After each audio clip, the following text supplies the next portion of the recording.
সংবিধান সংস্কারের 25টি প্রস্তাব নিয়ে বিএনপি একমত রয়েছে বলে জানিয়েছেন দলটির স্থায়ী কমিটির সদস্য সালেউদ্দিন আহমেদ।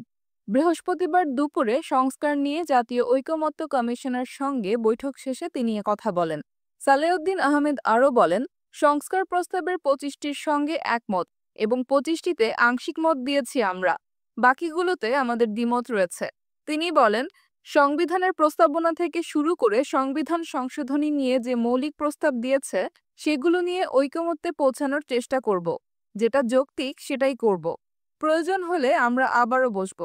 বিচার বিভাগের সংস্কারে 89 দফা নিয়ে মতামত জানানো হয়েছে উল্লেখ করে তিনি আরও বলেন, সবকিছু সাংবিধানিক হওয়া উচিত।